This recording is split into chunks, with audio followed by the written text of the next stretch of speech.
Hello again, and it's time for another project. Today we're going to do some router and scroll saw work on this nice Caterpillar. It measures in at 33 inches, roughly by 6 inches from there to there. It's on rough fencing wood. Take your time, belt sander, couple of minutes, and it comes up really nice. I've used it a lot on most of my projects. Now I have done this Caterpillar before, about 10 months back. It was called Henry, and just a little chap like that. This is going to be his bigger brother Colin. So this is bended at 13 inches. This one's 33 inches. And I basically use the same template. I had it on a tablet, a computer, and I basically put tracing paper over the top, zoomed it to the size I wanted, and literally just traced out the head and the first two sections. And that's all you need to do, really. I've actually just put this on here just to show you guys the full piece in one go. But you can literally just trace out the first two sections, pull that bit of paper off, transfer it onto your wood via the carbon paper, which you put underneath like so. Draw your head and the first two sections, and then literally you can just move that across. And because it is tracing paper, you can see straight through it, obviously. You lay it on top of your original two, slightly over, if you know what I mean, and draw another two. And you can move it over again and draw another two, and basically just give it slight little twists each time, and that will give you the shape that you wanted until you get to the end. And then you can trace out the last four sections and literally just pop them in there like so. Remember, we've had carbon paper underneath all the way, so we literally can pull that off now like so, and you can save that for another day if need be. And there's our nice template underneath, perfect for what we want. That's no problem. You're just about to see that there. Take your time with your wood. I noticed I had a nice knot on this one. I can just find it, so we rotated the template round just to incorporate that knot there, because all that's going to be routed out. Each one of these sections we're going to route out, leaving that little barrier in between. Once we've done all that with the CNC bit, which is one of these, I'm going to use a 20mm CNC bit today. They come in different degrees. This is a 20 and a 30, 10s and 15s. And the degree is literally just the point on the end, the angle of that point. Nothing too fantastic. Just get a bit nearer for you. No, it's not having it. Okay, not to worry. But to use that in a router, they do have a Dremel size shaft on them, 3.175mm, and they will fit a Dremel no problem if you want to use a router attachment. If you're going to use a 1/4" shank router, you need an adapter collet, a 6.35mm, and your CNC bit just slides in there nicely. It's nice firm fit. If you have any trouble with that, just slide it down more or less to the end, just not quite. And then you place the dark section into your router and set it to what depth you need. Now I will use this first to literally go around all the lines on both sides. Always route up to the line, not on the line itself, because even though that's 3mm across, by the time you've gone down 3mm, you'll be thinning that out at either side. So we go outside the line there, outside the line there. So always remember that. We never route on the line itself, because by the time you've gone down, we would narrow this section. So we want to route on this side and that side. And then we'll also go around the face here, nose and mouth, and round there, obviously. So there's quite a few sections to do. Once we've gone around all those with the CNC bit, we can remove that. Normally on my videos, I like to use end milling bits. These are fantastic for clearing out. They're really good. I can't fault these at all. They have a rough end on, so they'll also smooth out the bottom section, as well as removing all that inner stuff that we're going to take away. If it is a slow process, there is other big bits out there. Remember, these are only the bits that I use. Are certainly good starter bits until you get a bit more advanced, and you can go onto your profile bits, V-grooves, 60/90s, spiral upcut bits. They're all out there. But for me, I can do projects basically with that packet and that packet. That's all you need. If you're really struggling to find your bits, you could do it with the CNC bit. You could do it all with this. It's just going to take you twice as long.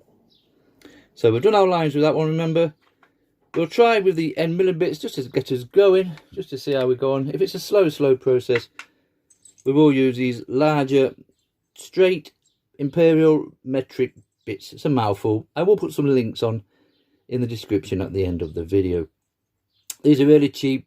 You can get a pack of 7 of these fairly cheap, but the bigger ones like that, they're quite aggressive, so you certainly want to be careful when you're coming in here, especially if you've done that side afterwards, because it'll catch onto that and you'll snap that middle section off easy. So for delicate things, you really want to come down to the small size. But we'll see how we go on with those.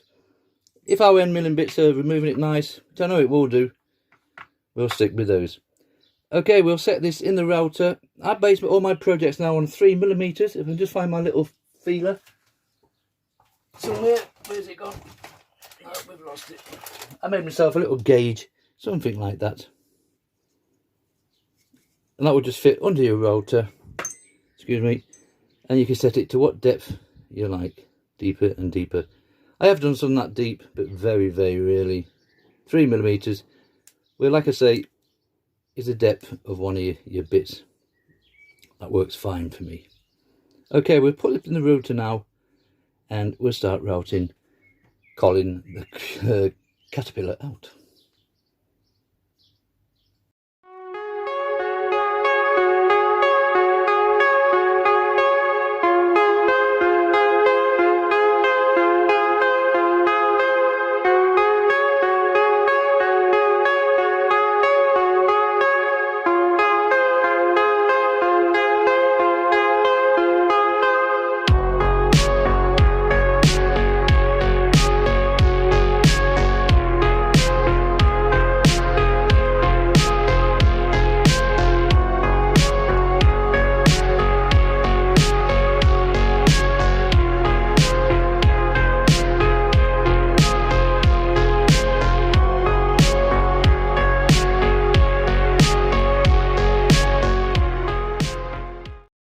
Right, you can see from that we've gone all the way around either side of the barriers with our CNC bits. Quite dusty this wood this time, and I always use the same fencing wood, but it does vary. I suppose it just depends what tree it comes off. But very powdery this one, very dusty. But you can see from that we've gone all the way around and literally around the face, eyes and nose. Took a little section out there, just a little marker, just so I can set the next piece to that, or on the depth gauge that we've already mentioned before. Okay, now we'll clear it out now, so we're going to remove all these sections there, remember. And then once that's all done, just before we generally tidy it up, I forgot to mention previously, but we will use a scroll saw, and I'm going to cut round this all the way around and take it away from the surrounding wood. But we'll talk about that near the time. So we'll pop on one of our end milling bits for now. These come in a packet of 10. eBay or Amazon. Just put in end mill bits, router, and you'll get these. They're same size shaft, 3.175mm. We just pick one at a nice size. I've gone for the biggest one there is. Because it is so powdery, I think this is going to come out really easy. So it's just a simple case of removing that CNC bit. 20 degree, that one, remember. We'll use that on another project. You get plenty of projects out with that one. And then this one, when it's the right way around, just slots in there, up to that barrier, nice and flush. And we'll pop that in the same router. We'll set it to one of our little depths over there, or one down at the head at the other end. And we'll start removing out all these sections. Once I've done a few, if it's coming out really nice, I will be tempted just to leave that on and do it all. What I might do, depending, is just pop on one of these router, straight flush router bits, imperial router bits. We might just pop one of those on just to show you the same effect. It's a personal thing. Find the bit that works best for you.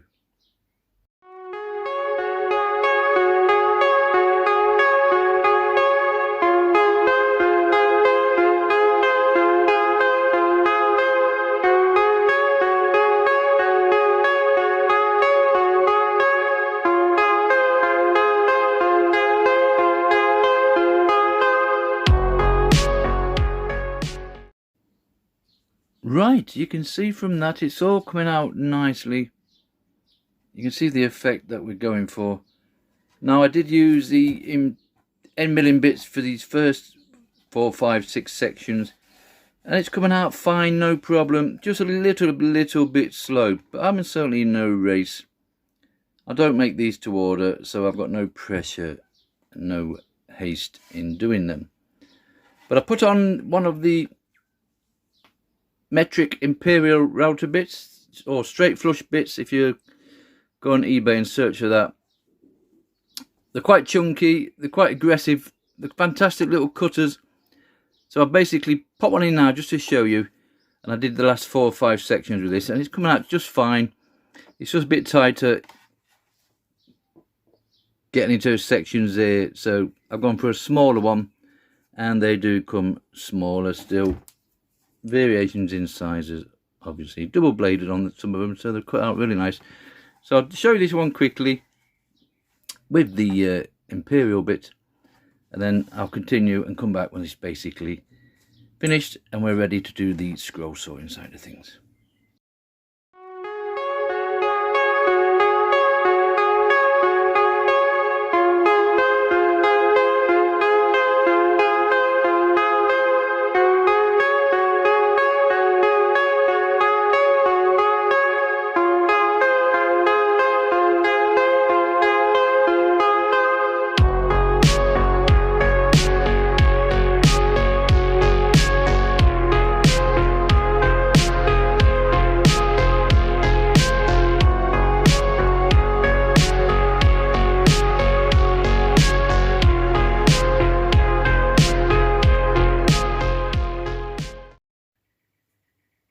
Okay, we've routed all the way through the Caterpillar.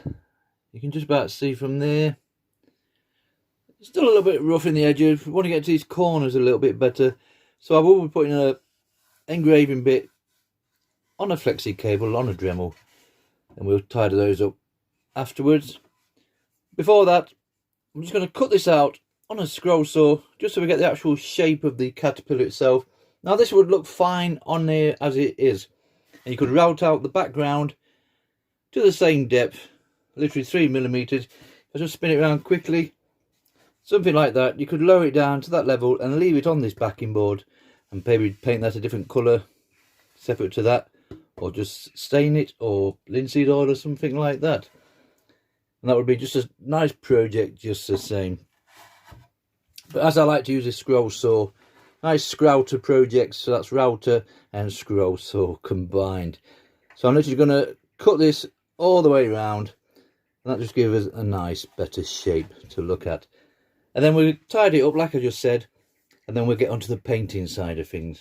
Now for my cutting out on a scroll saw, I like to use a spiral blade. They are spiraled the full length of the blade. They want to feel smooth on the way down and rough on the way up. That way you know you have your blade in. It doesn't matter which way this goes around, because obviously it's spiraled. This is ideal for this kind of project, with it being 33 inches, well 35 plus with the ends on. There's no way you're going to be able to turn that on a scroll saw with a normal blade. The good thing about spirals, we could literally just start there and we just feed it along like so, without turning the wood at all. And then we get to the end here, we can just basically just go like that, and then start feeding it all the way down again. So they're ideal for those kind of projects. They're not for everybody, and they do take a little getting used to. The other two basic blades, I'm going to call them, is a pin blade. This is a pin at both ends. That will sit in your scroll saw like so. Teeth point towards you, smooth on the way down, rough on the way up. You might struggle with this one, because obviously these only cut in front of you. So you would have to come down here, turn that wood, come down. As you're turning, this is going to be catching on the back of your neck. You could actually put it sideways on the saw. It's hard to explain without showing you, and have the blade going that way. And you might just be able to feed it like so. But a spiral blade would make it so much easier. And if the more advanced saws, you get a pinless blade. These are really delicate, fantastic if you're doing intricate work. If you're doing something really delicate, you want to drill a little pilot hole, you can feed that into a really small space. Whereas with the pins on, they would obviously get in the way for your pilot hole.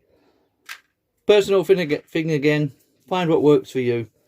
Same as the bits we used. Remember, end milling bits, straight imperial bits, and I also use another bit that I came with my scroll saw, a fluted bit. I don't know what it's called, I'm making that name up to be honest.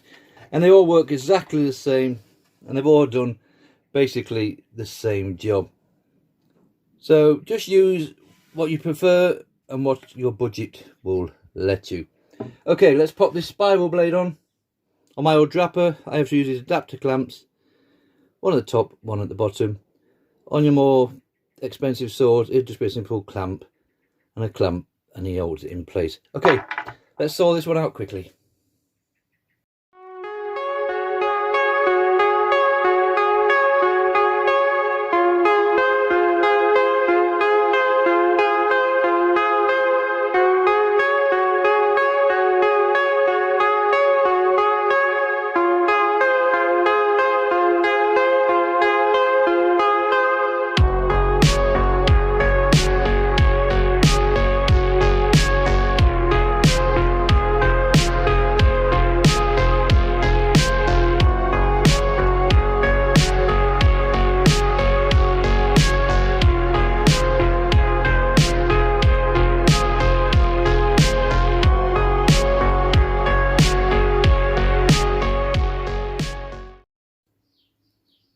Right, that's it all cut out with our Pegas number 5 spiral blade. Remember, it's just cheap fencing wood.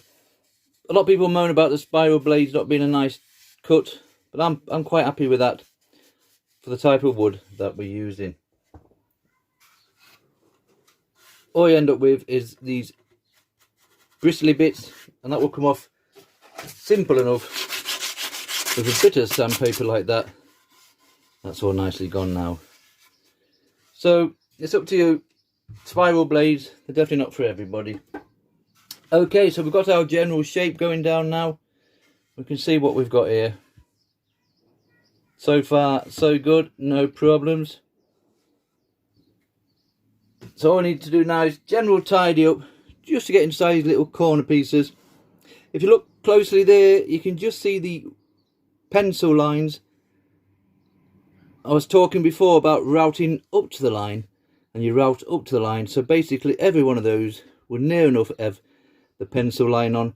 And same when you're cutting out with a spiral, just try and cut out up to the line I do, definitely not on the line as such.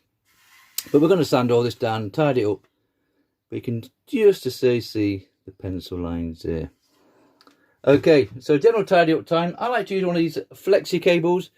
This is just a cheap eBay special, nothing fantastic, not original Dremel part, but they work just the same for a quarter of the cost. And we're going to pop in a little engraving bit, something like that. We'll find one with a flat end. I have a container full, if we can just get it 2 seconds. Something like this. And you get plenty in there to go out. And we'll find one, it's got a nice flat bottom, and that'll just let us get in there and go around like so, and just give it a tidy up.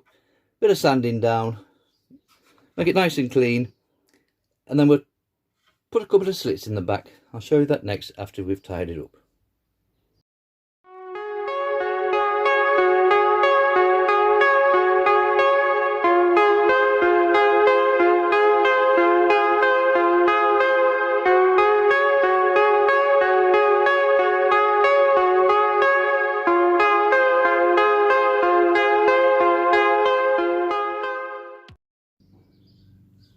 Right, that's enough sanding down and cleaning up for me.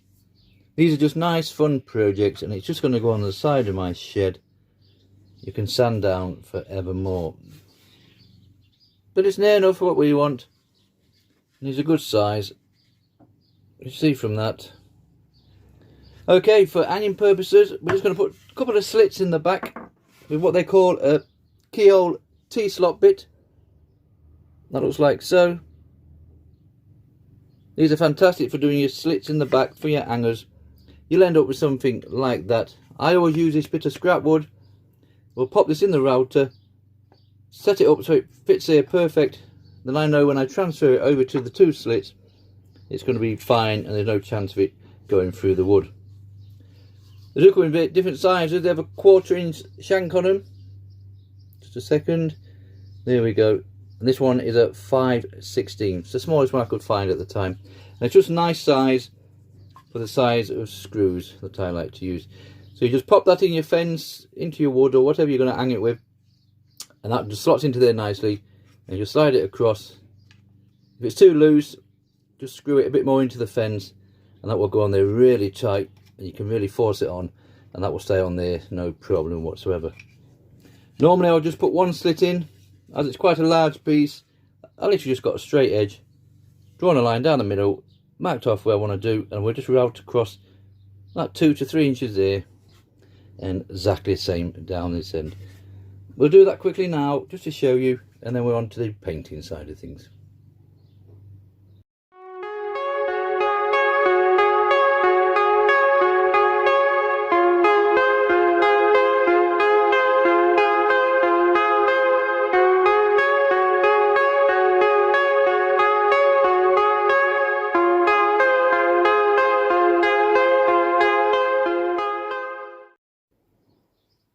Right, we've got our hangers in the back, our little slits. They work fantastic for these projects. Certainly got no issues with them. There's obviously one there and one down at the other end. Now for painting purposes, I'm just going to use cheap acrylic paints. I use Crawford and black on all mine. I've certainly got no issues. I like to add a bit of water to it, just so it soaks into the wood, we'll say. It makes more of a stain than an actual paint. And the idea, we're literally just going to throw a random colour into every one of these sections. We're going to really crazy and see what we end up with at the end of the project. If we run out of colours, we'll mix a few up and see how we go on. And then we'll spray a nice bit of crystal clear or the 151 clear lacquer over the top, just to give it a nice shine. And then we're heading towards the finishing line. A little Colin the Caterpillar should be finished. Okay, I'll go off and paint this, and then we'll come back hopefully when it's all completed.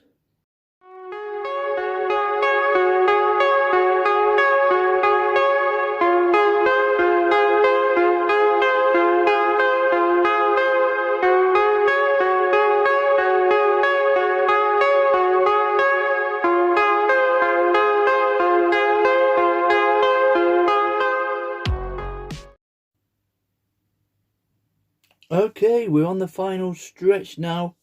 Now originally I was going to paint black in between all these, and you could do that no problem, and obviously the side walls, but sometimes it is nice just to leave a bit of the wood showing.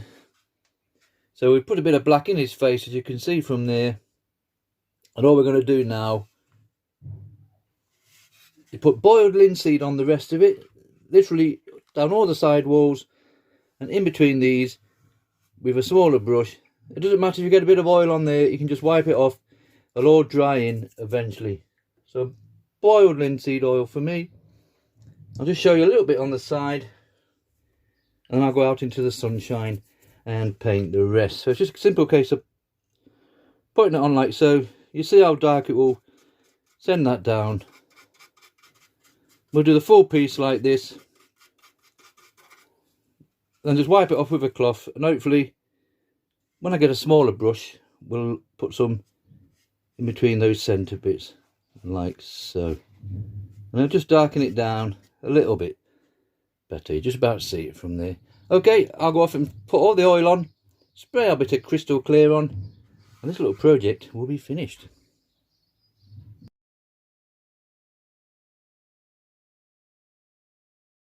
Right, that's it. This little project is over. Now I'll give Colin a couple of sprays of crystal clear, only because we run out of the 515 clear lacquer. Great little finishes, more for indoor pieces.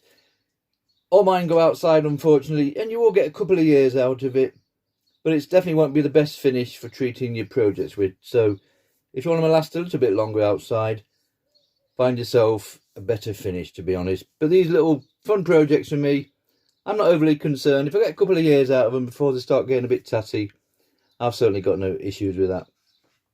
And you can see from that, we've got a lovely shine on him. plenty of nice colours, nice fun projects. We've got our 2 hangers in the back, remember, one there and one down there. So we're going to put them on the side of the shed with the rest of the projects, and that's it. This one is done. So it's Colin the Caterpillar. He measures in at 33 inches by 6 inches.